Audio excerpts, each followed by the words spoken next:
Assalamualaikum. This is Samir Magnacho and you are watching my YouTube channel Maths with Samir. कल मैंने आपको rational और irrational numbers पढ़ाए थे, लेकिन कुछ स्टूडेंट्स का इसरार था कि आपने सिंधी में वीडियो बनाई है तो हमें सिंधी समझ नहीं आती, तो आपके लिए मैं आज उर्दू में भी वीडियो बना रहा हूँ। इस वीडियो को देखने से पहले आपसे गुजारिश है कि अगर चैनल को सब्सक्राइब नहीं किया तो चैनल को सब्सक्राइब कर लें और बेल आइकन पर ज़रूर प्रेस कर लें ताकि आने वाली वीडियोस आपको मुसलसल मिलती रहें। अब रेशनल और इरेशनल नंबर्स क्या होते हैं? सबसे पहले मोस्ट इम्पॉर्टेंटली जो है वो आपका रेशनल नंबर्स। अब रेशनल नंबर्स क्या होते हैं?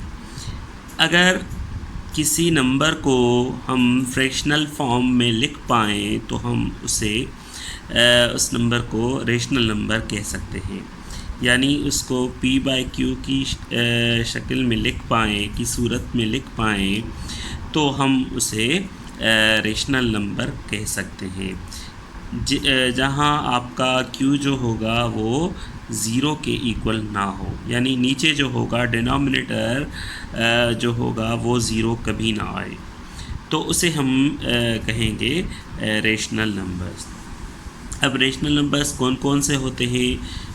इंटीजर्स जो होते हैं वो सारे रेशनल नंबर्स में आ जाते हैं। अब इंटीजर्स क्या होते हैं? इंटीजर्स जिसको हम z से ज़ाहिर करते हैं वो होते हैं आपके पॉजिटिव नंबर्स होते हैं। उसके अलावा जिस तरह हो गए +1 +2, उसके अलावा नेगेटिव नंबर्स होते हैं -1 -2 -3, ठीक हो गया। और उसके अलावा ज़ीरो भी इंटीजर में आ जाता है। लाइन से नंबर लाइन पे हम इंशाल्लाह प्रॉब्लम्स करेंगे तो आपको ये इंटीजर्स सारे समझ आ जाएंगे। तो जो इंटीजर्स होते हैं वो सारे के सारे हमारे रेशनल नंबर्स कहलाते हैं। अब आपका क्वेश्चन मुमकिन तौर पर हो सकता है कि भाई हम जब कह रहे हैं कि किसी को फ्रैक्शनल फॉर्म में लिख पाएँ तो उसी को ही हम रेशनल नंबर कह सकते हैं। यहाँ तो कोई भी फ्रैक्शनल फॉर्म में नहीं है तो हम कैसे कह सकते हैं? तो एक बात आपको याद रखनी होगी, अगर किसी के नीचे कोई भी डिनोमिनेटर नहीं है, किसी भी नंबर पे जो होल नंबर में लिखा हो कोई भी डिनोमिनेटर अगर नहीं है तो उन सब का जो कॉमन डिनोमिनेटर होता है वो होता है 1। ठीक हो गया? यानी यहाँ से अगर मैं -1 ले लूँ तो इसके नीचे जो डिनोमिनेटर होगा वो डेफिनेटली 1 होगा, क्योंकि इसके नीचे कोई भी लिखा हुआ नहीं है। अगर एक से ज़्यादा होगा तो वहाँ लाजमी तौर पर लिखना होगा। फॉर एग्ज़ाम्पल -1/2 होगा तो वो हमें लाजमी तौर पर लिखना होगा, मेंशन करना होगा। अदरवाइज़ अगर नहीं भी लिखा तो नीचे 1 है, तो ये आपकी फ्रैक्शनल फॉर्म की सूरत हो गई।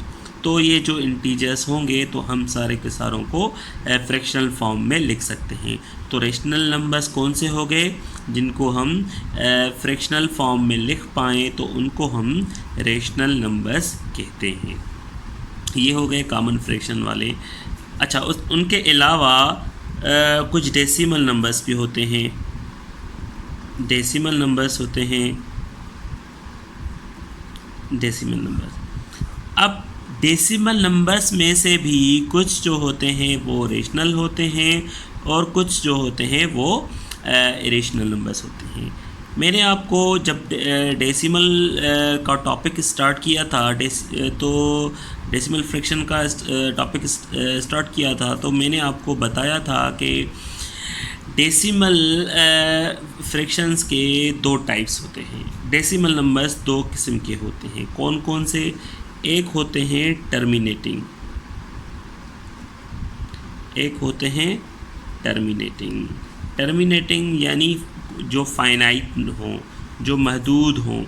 दूसरे होते हैं नॉन टर्मिनेटिंग यानी जो इन्फिनाइट हों, जिनको जितना आगे लेके जाएं वो कभी भी उनका आंसर एग्जैक्ट नहीं आता। अब डेसिमल के कितने टाइप्स हो गए? 2 टाइप्स हो गए, एक टर्मिनेटिंग और दूसरा नॉन टर्मिनेटिंग। अब टर्मिनेटिंग डेसिमल्स क्या होते हैं? कभी कोई भी कन्वर्जन होती है कि कॉमन फ्रैक्शन को डेसिमल में कन्वर्ट करें, तो उस कन्वर्जन के दौरान उसको कन्वर्ट करने के बाद जो आंसर आ जाए वो 3, 4, 5 या कभी कभार 6, 7 डिजिट्स तक आ जाता है। उसके बाद आपका रिमाइंडर 0 आ जाए अगर, तो वो आपका टर्मिनेटिंग डेसिमल फ्रैक्शन हो जाएगा। फॉर एग्जांपल अगर इस तरह आ जाए 0.567 यहाँ तक 7 तक आंसर आ जाए, that means it is terminating decimal fraction. उसके अलावा अगर आपका आ जाए 8.3085 4 डिजिट्स के बाद आंसर आपका आ जाए, तो ये भी आपका टर्मिनेटिंग हो जाएगा, यानी ये महदूद है। 4 डिजिट्स के बाद आपका आंसर आ गया, तो ये हो गए टर्मिनेटिंग। तो जो टर्मिनेटिंग होंगे वो आपके रेशनल नंबर्स कहलाएंगे। क्या कहलाएंगे? Rational numbers. टर्मिनेटिंग जो होंगे वो आपके रेशनल नंबर्स कहलाएंगे। ठीक हो गया, टर्मिनेटिंग सारे के सारे रेशनल नंबर्स में आएंगे। उसके बाद आ जाएं नॉन टर्मिनेटिंग। अब नॉन टर्मिनेटिंग जो होता है वो जो नॉन टर्मिनेटिंग डेसिमल्स होते हैं वो सारे रेशनल भी नहीं होते, सारे इरेशनल भी नहीं होते। दैट मीन्स कुछ नंबर्स जो होते हैं वो रेशनल नंबर्स में आ जाते हैं और कुछ रेशनल नंबर्स में आ जाते हैं। अब कौन से रेशनल में आएंगे, कौन से रेशनल में, वो आपको अभी बताता हूँ। नॉन टर्मिनेटिंग के भी 2 टाइप्स होते हैं। नॉन टर्मिनेटिंग का टाइप 1 होता है रिकरिंग, या इसको दूसरा कहते हैं रिपीटिंग, रिकरिंग या रिपीटिंग डेसिमल्स। अब रिकरिंग और या रिपीटिंग डेसिमल्स कहें वो क्या होते हैं। अब वर्ड रिपीटिंग से ही जाहिर होता है कि अगर कोई भी फ्रैक्शन लिखा हो, उस फ्रैक्शन में कोई डिजिट बार बार रिपीट किया गया हो, बार बार आता रहे, तो वो आपका रिकरिंग और रिपीटिंग डेसिमल कहलाएगा। या कभी कभार 2 डिजिट्स जो होते हैं वो रिपीटेडली आ जाते हैं, बार बार आते हैं, वो इन्फिनाइट होते हैं और बार बार आते रहते हैं, सेम नंबर्स आते रहते हैं एक सीरीज़ के साथ, तो वो भी आपका रिकरिंग डेसिमल कहलाएगा। उसके अलावा ज़रूरी नहीं है कि एक डिजिट रिपीटेडली आता रहे, दूसरा आता रहे, 2 आते रहें। समटाइम्स 2 से ज़्यादा भी नंबर्स आ जाते हैं, 3 भी आ सकते हैं, 4 भी आ सकते हैं, यानी 4 डिजिट्स रिपीटेडली आ सकते हैं। तो इन किस्म के फ्रैक्शंस को हम रिकरिंग या रिपीटिंग डेसिमल्स कहेंगे। अब कौन से, लेट्स सी। अब अगर इस तरह आ जाए 0.444, इसका मतलब ये है कि जो 4 का डिजिट है वो कंटिन्यूसली आता रहा है इस सीरीज़ में, यानी 0.4444 दैट ये जो सीरीज़ है वो चलती जा रही है। तो हम इसको कहेंगे दिस इज़ रिपीटिंग डेसिमल। जो 4 है वो रिपीटेडली आ रहा है, तो इसको हम रिपीटिंग और रिकरिंग डेसिमल कहेंगे। अब इस रिपीटिंग और या इसको कहें रिकरिंग डेसिमल को हम एक दूसरी शक्ल में भी लिख सकते हैं, दूसरी सूरत में भी लिख सकते हैं। वो कौन सी है? आप बजाय इसको लिखने के सिर्फ एक ही डिजिट जो रिपीटेडली आ रहा है वो लिख के उसके ऊपर छोटी लाइन सेगमेंट दे दें। दैट मीन्स ये हो गया आपका 0.44444 अप टू इन्फिनिटी। तो ये इसको इस तरह भी लिख सकते हैं, या समटाइम्स आप इसको इस तरह भी लिख सकते हैं, ऊपर डॉट देख के भी लिख सकते हैं। अब कभी इस तरह भी आ जाता है, ठीक हो गया, 5.68999।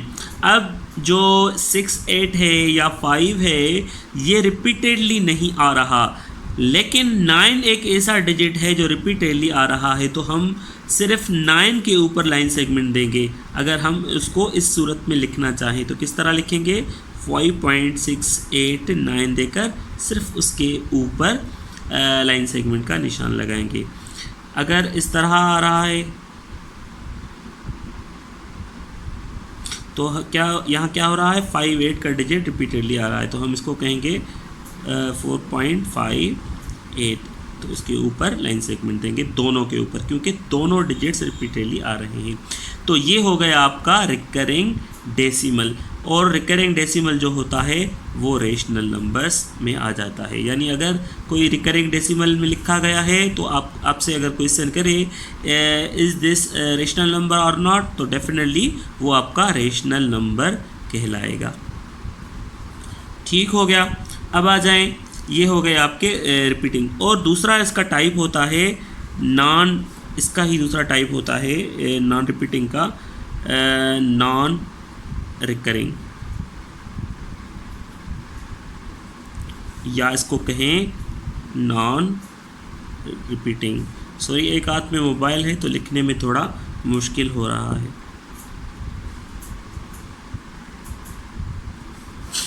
नॉन रिपीटिंग और नॉन रिकरिंग डेसिमल्स। अब वर्ड से अगेन आप समझ जाएंगे, नॉन रिपीटिंग जो रिपीटेडली ना आया हो तो वो आपका नॉन रिकरिंग डेसिमल हो जाएगा। लाइक दिस 4.78329, यहाँ कोई भी डिजिट जो है वो रिपीट नहीं हो रहा। और उसके अलावा ये इनफिनाइट भी है, उसके अलावा ये नॉन टर्मिनेटिंग भी है, ये चलता जा रहा है, आंसर नहीं आ रहा, तो इसको हम कहेंगे नॉन रिपीटिंग, नॉन रिपीटिंग। और जो नॉन रिपीटिंग होते हैं वो रेशनल नहीं होते, वो आपके इरेशनल नंबर्स में आ जाते हैं। उसके अलावा एक और होता है पाई, या आपने पाई ज़रूर सुनी होगी। पाई जिसके साथ भी आए वो आपका इरेशनल नंबर आ जाएगा। पाई जो होगी जहाँ भी आए वो आप समझ जाएं कि आपका इरेशनल नंबर आ जाएगा। यहाँ एक क्वेश्चन आपको लाजमी तौर पर माइंड में होगा कि पाई का वैल्यू हम प्रॉब्लम करते हैं तो वो लिखते हैं 22/7।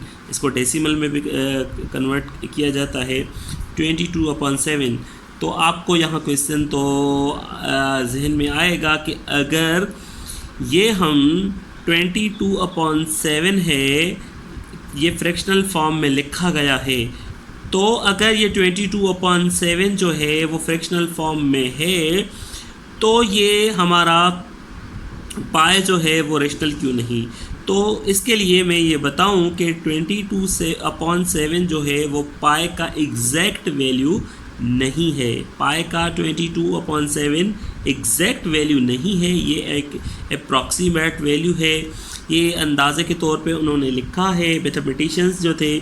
तो ये आपका रेशनल नंबर नहीं कहलाया जा सकता। तो याद रखिएगा, पाई जो जिसके साथ आ जाए तो वो आपका रेशनल नंबर नहीं होगा, वो आपका रेशनल नंबर हो जाएगा। तो ये था आज का टॉपिक। इस किस्म का क्वेश्चन मुमकिन है आ सकता है, क्योंकि लास्ट टाइम जो था IBA वालों ने इस किस्म का क्वेश्चन दिया था।